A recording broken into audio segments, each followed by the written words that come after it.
Selamat pagi, saudara-saudaraku yang dikasihi dan diberkati oleh Tuhan. Tidak berkesudahan kasih setia Tuhan.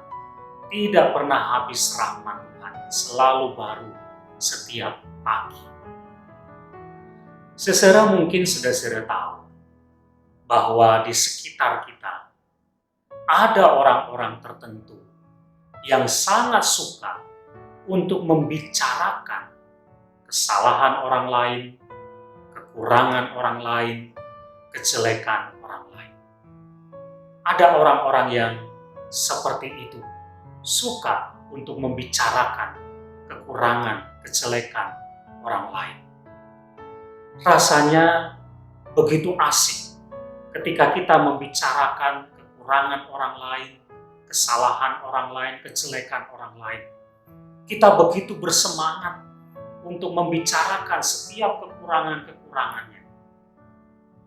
Mungkin pada saat seperti itu, kita merasa diri kita jauh lebih baik daripada orang lain yang kejelekannya kita bicarakan. Tanpa sadar saudara, bahwa ketika kita membicarakan kejelekan-kejelekan orang lain, kesalahan, kekurangan orang lain, kita jatuh kepada yang namanya penghakiman. Penghakiman itu terjadi ketika kita merasa diri kita lebih baik, lebih benar daripada orang lain. Dan kemudian kita sangat suka untuk membicarakan kejelekan-kejelekan, kekurangan orang lain. Saudara, kita harus sadar siapa sebetulnya kita. Bahwa ketika orang lain punya kekurangan, sebetulnya kita juga punya kekurangan. Firman Tuhan yang tertulis di dalam Injil Matius pasal yang ke-7 ayat 1 dan ayat yang ketiga mengatakan demikian. Janganlah kamu menghakimi supaya kamu tidak dihakimi.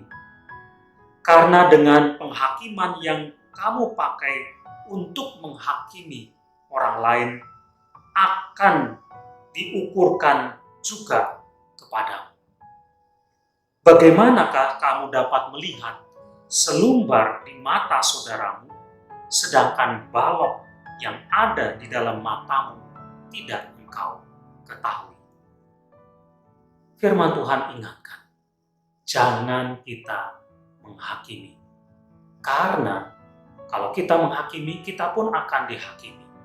Ketika kita mengukur orang lain dengan ukuran tertentu, maka ukuran itu juga akan dikenakan kepada kita.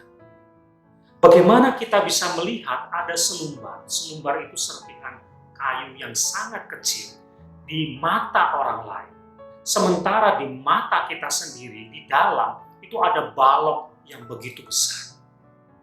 Bagaimana kita bisa melihat kesalahan-kesalahan orang lain yang kecil, sementara kesalahan kita yang begitu besar tidak kita lihat? Firman Tuhan ingatkan pada kita, saudara, janganlah menjadi hakim yang menghakimi orang lain. Tugas kita adalah bagaimana kita mengintrospeksi, meninjau, melihat kembali kehidupan yang kita jalani. Kalau ada yang kurang, itulah yang kita perbaiki. Janganlah kita menghakimi orang lain, supaya kita tidak dihakimi. Amin.